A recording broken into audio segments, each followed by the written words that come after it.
My name is Sanyogeeta and I'm a software engineer and a content creator. In the last 2 years, I've been wanting to start my own podcast, and today that dream is becoming a reality. So, welcome to the first episode of the Big Sister Pod. Why the Big Sister Pod? In the last few months, I just blew up on Instagram, and a lot of people have been messaging me and telling me that when they look at my content, they feel like they're listening to their big sister. And I want this podcast to feel just the same. I hope that this podcast brings you the warmth, the support, and the experiences that a big sister would.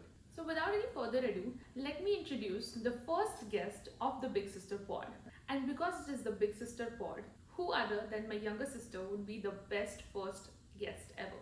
Sanjana is a site reliability engineer at RedHat. She did her bachelor's in mechanical engineering and did a 360-degree transition by doing a master's in computer science and getting into tech. She graduated in May 2023 and got a job in December 2023. She spent almost 7 months looking for a job in this difficult job market. If you are also struggling to find a job in the current job market, I think this podcast is just for you. So let's get started, shall we? So, Sanjana, how does it feel now that you have a job in a big tech company like Red Hat and you also got your H1B in your first attempt? Congratulations on that, by the way. How does it feel? Thanks. It feels really great. Mhm. It's a big relief because I was looking for a job for more than a year. So yeah, it does feel good. So let's start from the beginning. Okay. When did you really decide that you want to move to the US? I think it was decided right after you went to the US, you came to the US. But yeah, I started preparing in my second year of engineering. I joined a class for GRE, and then I started applying in my third year, and I came to the US after my fourth year, which was in 2021. So tell me one thing. Growing up, did you ever think you would move to the US and you would settle in the US, higher studies? No, I did not. But that was only because like your older sibling, which is me, came to the US, Yeah. and that's when you started thinking that you want to go to the US. Definitely, yeah. It was actually easier for me because you had already gone through the process. So it was definitely easier. Let's talk about your bachelor's degree. Okay. You did your bachelor's in mechanical engineering. How was that? Oh, it was terrible. I hated it. I definitely hated it. I actually did not want to do my bachelor's in mechanical engineering. I wanted to do it in computer engineering, but I just didn't have enough marks in my CET, so I didn't get an admission in computer engineering. So the second option was mechanical engineering. So you had already decided that you wanted to do computer engineering even before you started doing your bachelor's. Yes. And then when you decided to come to the US, you knew that you wanted to do a master's in computer science. Yes. So I had like a course when I was in my 11th and 12th standard, which was computer science, where I learned like the basics of coding in C++, data structures, algorithms, and SQL as well. So that's what started, like, that's how I got interested in computer engineering. So when you started looking into masters in computer science in US, what was the first step that you took? First step was preparing for GRE. I took the exam in December 2020, I think. And then after that, I started applying to universities. So how many universities did you apply? I applied to about 11 universities and I got rejected from almost all of them. So like 10, I got rejected by 10 universities. I got only one admit, which was from Stevens Institute of Technology. So that was like, I had to join Stevens. Yeah. Okay. I didn't have another option. But still, when you were writing your statement of purpose, which is your SOP, which you have to give when you do your applications to the universities, how did you convey to them that you have done your bachelor's in mechanical engineering and you want to go into the computer science stream? Yeah. How did you convince the universities? During my fourth year, the final project that we have to do in our fourth year, we decided to do a project that involved both mechanical and software systems. So that's something that I wrote in my SOP. I showed them that I'm really interested in pursuing computer science, and I've done projects in computer science, and I've done like a lot of courses, which showed them that I'm already learning all different languages. I'm already doing projects. I'm already doing data structures and algorithms. So that's how I was able to show them that I'm really interested in this and I really want to do this. After that, once you applied to the colleges, you got acceptance from Stevens and you got rejects from the other universities. Is there something you think you could have done which would have made your admissions into the other universities? I think like if I had gotten some work experience as a software engineer for 2 years or something, and then if I might have applied, maybe I would have gotten it from more universities. But I didn't want to, stay in India and waste my time. So I just went ahead with Stevens. Now let's talk about the financial things. When you come for a master's, it's a lot of money. You need a lot of money to come and do your master's for living expenses, for your college tuition. How did you pay for that? I took a student loan from HDFC Credit. So Stevens is a private university, so it was definitely quite expensive. So I had taken a loan of 45 lakhs in the beginning, and then after about a year, I had to again take some extra loan, which was around 25 lakhs for my last 2 semesters fees. So it was total 70 lakhs, but I ended up not getting all the amount disbursed. I was also working on campus, so that helped with my living expenses. But for tuition fee, I had to pay using the loan. So the total amount was 70 lakhs, but you did not use the whole Yeah, amount. I think I used around 59 lakhs. Okay. Yeah. Which is still a huge amount. Yeah. Consider, like, because it was a private university, Yes. but public universities it's a little bit cheaper. Yes. Definitely. But given you wanted to transition from mechanical to CS, that was your option. Yeah. You talked about the transition from mechanical to computer science. Were there any requirements from Stevens that you should do before you do your masters, or like were there any courses that they recommended that you should complete?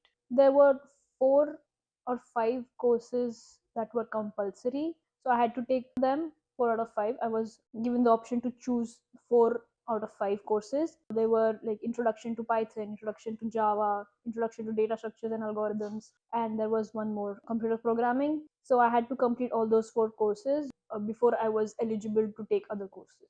And talk to me about like scholarships. I know a lot of your friends had scholarships. Do you think you could have done something that would have given you a scholarship? Was there a chance of doing that? I think like before coming to the US, I should have asked the university for scholarships. I remember a lot of people got it just because they asked for it. I think I should have definitely done that, and I would have gotten some amount. Stevens does give scholarships, like Yes. in your experience, they do. Yes, Right? they do.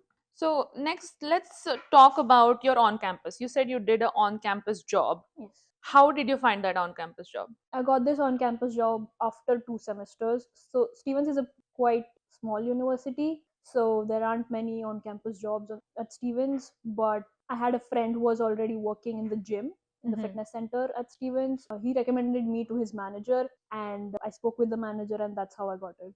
Okay. So would you say like making more friends when you are in the university that helps when you talk about like on campus jobs? Yes, definitely. But I also had one other on campus job. I was working as a teaching assistant for a machine learning course. Talking to your professors is also important. Telling them that you are really interested in working as a TA or a RA. That's how I got the other job. So how did you approach your professor when you wanted a TA? How did you approach, and how did you find out which course you want to be a TA for? Did you reach out to multiple professors or only one? So, firstly, it was important that I had a good grade in the course to become a TA. There was this course called Mathematical Foundations of Machine Learning, and I had an A in that course. So I reached out to that professor that for next semester I really want to work with you as a TA. Was it through an email or was it in person? It was in person. Okay. So I would go to her office. I would tell her I'm really interested in this course. I have really good grade in this course. It wasn't just like one time I went to her and she just gave me the job. I went to her about 4 to 5 times, and yeah, she recommended me to the other professor who was also teaching the same course, and I got to work with him for one semester. That is awesome. Like you had to go there 4 or 5 times and then you got recommended to another professor, and that's how you got the TA, which is amazing. Let's talk, how much did you earn as an on campus working in the fitness center versus how much did you earn as a You're basically allowed to work 20 hours every week. You can't work more than that on campus. So I was working 10 hours at the fitness center, and I was working 10 hours as a TA. So both of them paid about $15 an hour. So I was making about $300 every week. So, Nice. Yeah, Both of them paid $15 $15 per per hour. hour. Yes. Okay. Now let's talk about summer internships. Once you complete 1 year in your master's degree, Yeah. you have the summer period, which is 3 months long, where you can work outside for 40 hours. Did you apply for summer internships? I did apply to a lot of internships. I did interview at a few companies as well, but I did not get an internship, so I was not working during the summer. So what did you do during your summer? I was just enjoying the summer in the US, yeah, with my friends. While other people were working as an intern, I was just studying and enjoying summer. Did you take any courses during summer? No, I did not. Why? So basically, if I take 3 or 4 courses in the fall semester, I have to pay the same amount. So just taking an extra course in the summer, I would have had to pay extra for that, for those 3 credits. Okay, so basically the fees for 3 courses or 4 courses is the same. Yes. So it doesn't matter how many you take, either Yes. 3 or 4. So Yes. that's why you just decided that you'll take it in the last semester. Yes. You transitioned from mechanical to computer science. Was it difficult for you studying for the courses that were provided for masters in computer science? Yes, it definitely was difficult, but I was a little prepared before I came to the US. I had taken courses on Java and Python, a little bit of data structures. So it was definitely difficult, but I also had friends who helped me. Let's talk about job search. When did you really start looking for full-time positions? I think I started in October 22, which was my third semester. Your master's was 4 semesters, Yes. but you started your full-time job search in your third semester itself.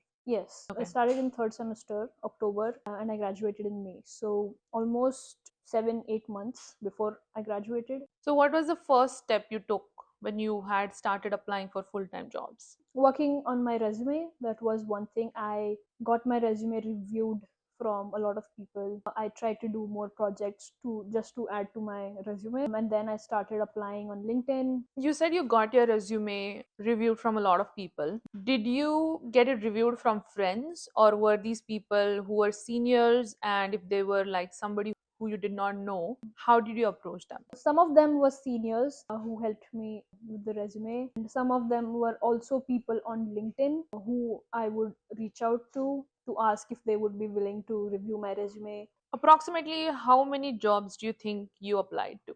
I think about 1500. 1500. Yeah. Did you 1500 ever to keep 2000. track of the jobs that you applied to? I did in the beginning, but later it became difficult to keep track of all the jobs that I applied for, so I just stopped doing that. How did you find the jobs that you wanted to apply to? Was it like LinkedIn, just LinkedIn, or was there like other websites? So I would first go to LinkedIn and look for software engineer jobs there. And I would also go on Google and look for entry level software engineer roles. There were a lot of different websites that would come up, and I would go and apply there as well. You said you were applying for software engineer jobs, but Mhm. you are a site reliability engineer, which is an Mhm. SRE. How did that happen? So while I was looking for jobs at Red Hat, I had actually applied for associate software engineer at Red Hat. I was just looking what other open jobs they have, and I came across associate SRE. I just went through the job description, I read what they are looking for, what technologies they need, and I thought that this is something that I can do. And then I just reached out to someone who works at Red Hat for a referral. They referred me, and then that's how I applied. When you were doing a job search, were you just looking for software engineer jobs, or were you also looking for other jobs? Like you said, you looked at the SRE job, the open job, but even from the beginning, were you just looking for software engineer jobs, or were you looking for others as well? I was looking for software engineer, like front end developer, DevOps engineer, all of that. So you would just go to the website of a company, and if you see that an open role suits your profile, you would just apply to it. Yes. You said that you took a referral from Mhm. somebody who worked at Red Hat. How would you reach out to someone on LinkedIn for a referral? What I would do is, if I find a job at Microsoft, what I would do is I would go to Microsoft's LinkedIn page. I would see all the people that are working there currently. I would send a lot of people connection requests. I think I would send about 50 to 70 people a day connection requests, and at least 10 of them would accept it. And then out of those 10, I would reach out to about 4 or 5 people for one single job role that I'm interested in to ask for a referral. And if you reach out to about 3 or 4 people, at least one of them will reply, one of them will agree to refer you. So that's how I did it. That means that you have to be ready to face that somebody is not going to reply to you, Yes. ready to face that rejection. You just have to keep sending it to more and more people so that Yes. at least one of them would reply to you. Yes, That's the strategy that you applied. yeah. Once you get the referral, right, your resume has to still be more appealing to the recruiter. Right. What did you do to make yourself stand out? Firstly, I created a portfolio website, which is really important. What is a portfolio website? Tell me that. So, a portfolio website is a website where you can put links to your projects. You can write something about yourself, what you're currently doing, and showcase your projects. It's a website where other people can see all of the stuff that you have worked on. So, I had hosted about, I think, 7 or 8 projects on my portfolio website.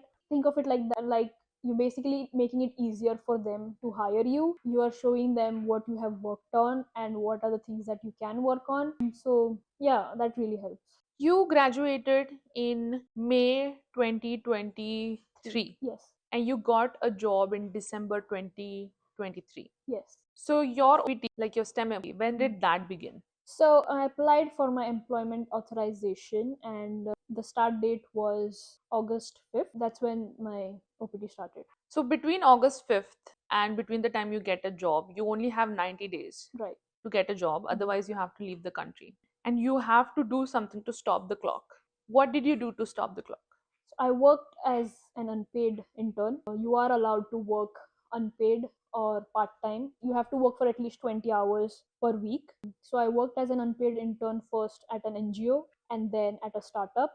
And that's how I was also able to put some work experience on my resume and also stop my OPT. How did you find these opportunities? I have a friend whose friend worked at this NGO when he graduated and didn't have a job. That's how I knew about the NGO. And I also had a couple of friends who worked at this startup, and through them I got to know I was able to work at the startup. So you worked for 20 hours. Yes. And you also studied for your interviews. How did you manage that? I did a little time management. I would keep about 2 to 3 hours to apply for jobs, and then 2 to 3 hours doing lead code or doing some other projects, and the rest of the time I had to work for my internship. What were other resources that helped you to stand out in the job market? Mostly I relied on YouTube. For my interviews or my projects, I was learning everything from YouTube. I learned JavaScript, React, and everything from YouTube. I learned DevOps, everything about DevOps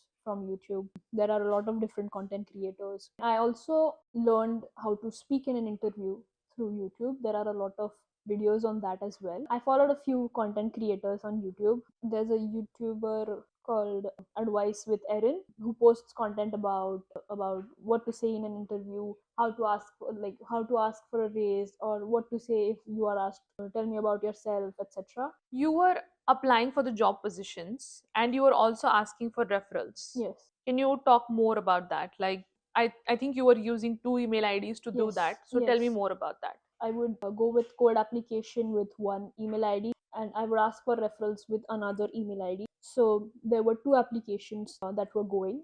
One that was just a cold application, and second that had a referral. So that way I wasn't just waiting around for a referral to apply for the job. I was applying it already, and then if I get a referral, I would apply using that as well. What do you think helped the most? Was the cold applications or was it the referrals of? Definitely referrals. Referrals do help. Companies do look into people that are referred first than people who have just cold applied. Given like sending messages on LinkedIn to just strangers, what would you suggest is a good method to send a good message to someone on LinkedIn to ask for a referral? Firstly, you should introduce yourself. You should tell them something like, "Hi, hope you're doing well. I'm a recent graduate, or I'm studying at this university, and then I'm reaching out to you because I came across a job role at your company, and I was hoping that you would refer me." I would be extremely humble, say thank you, that you're grateful that they are referring you, and wish them good luck. So let's talk about your Red Hat interview experience.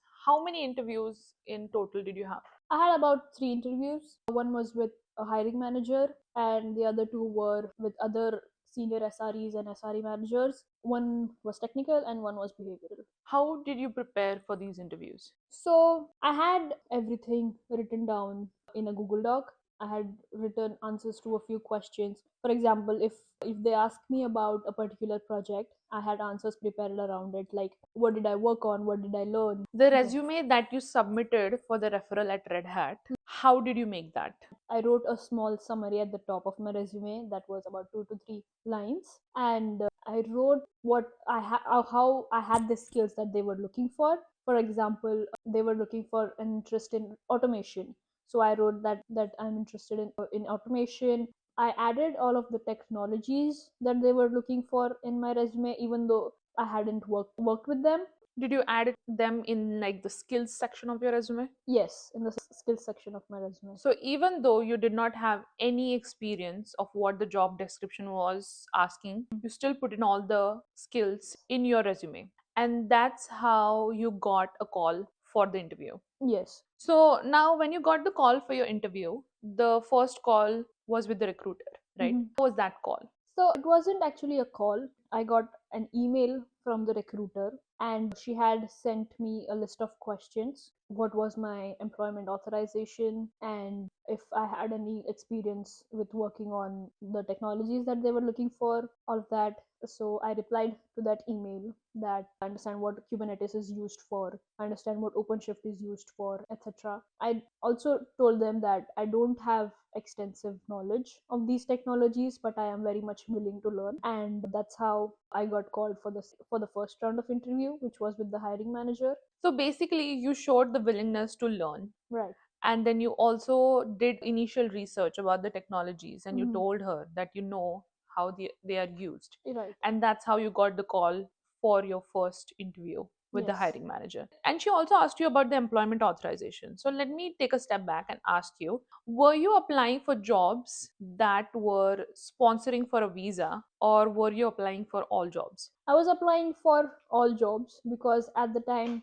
it was important for me to just get a job. I was okay with also like missing my first H1B chance in the lottery. I was okay with that. I just wanted to get a job quickly, and then I thought that I'll just switch later to a company that sponsors H1B. H1B is sponsored by Red Hat. Yes. Okay. So now let's talk about the first interview with the hiring manager. How is that? It was just an introductory call. The hiring manager asked me where I was working, and he asked me questions related to how do I work in a team, and what would I do if a certain problem occurs, or if I disagree with a coworker of mine, how would I resolve that? So mostly he was trying to look at how I work in a team. It was more of a behavioral interview with the hiring Right. manager. How Mhm. do you prepare for interviews like that?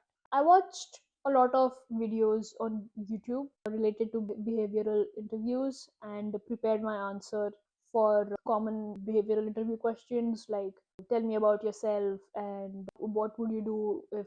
You were in a certain situation. Yes, yes. So, did you know that the hiring manager was going to take a behavioral interview? Did you talk to your recruiter what the interview was going to be like? Yes, I did. I had asked the recruiter like what will the interview be like so that I can prepare better for the interview, and she just told me that it will be an introductory call with the hiring manager where he just wants to get introduced to you. Once the interview with the hiring manager was done, how many days did it take for your recruiter to tell you that you have now moved on to the next step? I think it took about 10 to 15 days. I was also reaching out, following up with the recruiter to ask the current status of my application, if I had moved to the next round or not. That's how I got my second interview. So, following up with the recruiter is also an important part of the interview process in general. You were following up with her every day, or was it every week? How were you following up? It was every week. The good thing about this interview process was that they had told me in the beginning that we will not keep you hanging. We will definitely tell you if you've moved to the next round. We will definitely tell you if you haven't moved to the next round. Also, during the interview, I had asked the hiring manager how many more rounds of interviews should I expect. And he said that definitely the next one. That's how I knew that I'm moving to the next round. What is the next round? So the next round was technical with three senior SREs, and it was about an hour, and they had just asked me like, what is one technology that you can speak about? And I had like studied about Kubernetes, so I talked to them about Kubernetes, and yeah, they were quite impressed by that. Did you already know that that is a question that they were going to ask, or did you anticipate that? How did you anticipate the questions? Before my interview, I had reached out to a few people who are working as associate SRE at RedHat, which was the role that I was interviewing for. I had asked them about their interview process and what questions they were asked. They were kind enough to tell me about that, and they told me that they mostly ask about Kubernetes, Docker, all other things that I should study for. So I think that really helped me prepare better for the interviews. So you reached out to people who are already working as an associate Yes, SRE, yes. and you reached out to like many of them, and some of them replied, or all of them replied. How was that? There were only, I think, two or three people who are working as an SRE at Red Hat. So I just reached out to all of them, and all of them replied. That is awesome, Yeah. actually. So the next round of interviews, which was about Kubernetes, how did you study for that? I went on YouTube. I just looked for Kubernetes tutorials on Kubernetes, and one YouTube content creator that really made it easy for me to understand was Tech World with Nana. So she has all her content about DevOps, and that's how I learned everything. I was making notes. I was preparing answers for some of the questions that I thought they would ask, and yeah, that's how I prepared for it. Okay, so once this interview was done, then what was the next step? Again, during the second interview, I had asked how many more rounds of interviews will I have, and they said that this will be the last one, but it wasn't. It was the second last interview that I had. After that interview, I got a call from the recruiter that there's another role, like a similar role with another team, and like the senior SREs or SRE managers from that team would like to speak to me about that role to see if I fit better with that team. I agreed to that, and then that's how I had my third round of interview. What was the third round of the interview like? It was mostly behavioral. They asked me about my teaching assistant job and what work I did as a TA. Mostly behavioral, and you said that you prepared for those by watching YouTube videos and by following Yes, content creators who make videos just for that. yes, So that was your third and your last interview. mhm, After that, you got an offer. How many yes. days did it take for you to get that offer? I remember it took about a week because I was interviewing at the end of almost like third week of December. Red Hat shuts down after 22nd December for 10 days. So I was just expecting to get an offer before that. So around 21st. So I had reached out to the recruiter on 21st, I think, and she just told me that the team would like to move forward with an offer. Nice. That's awesome that you got the offer just before your birthday. I remember that it Yeah, was your birthday and you yeah. got that offer. So that's like pretty cool. Yeah, that's how I was able to spend the holidays Stress without free. any, yeah, stress free, right? That was awesome. So once you got the offer, I know like a huge pressure was off of you. Definitely. But during all the months that you were preparing for the interviews, that I think it was around 7 to 8 months. I'm sure that there was a lot of stress, there was a lot of pressure, and there was a lot of uncertainty. Yeah. So how did you mentally prepare yourself for that, or how did you get yourself through that period? So I knew that I did not have any other option than to get a job Why was that? because I had taken a huge amount, like a huge loan for my education, and the only option that I had was to get a job and pay it off. It was definitely difficult. I knew that there are a lot of other people who don't have a job yet. So somehow knowing that I'm not the only person who is going through this helped. That's how I got through it. What about like the stress or the pressure? Was there anything that you did that made you feel like, this is okay? Like, did you talk to your friends, your family? Definitely. I did talk to my friends, you, my mom, everyone. Everyone just told me that, it will be okay. It's fine. You at least, have this unpaid option. You are good till your EAD expires. Let's talk about like numbers, Hmm. right? Did you negotiate the first offer that you got? Yeah, I definitely did.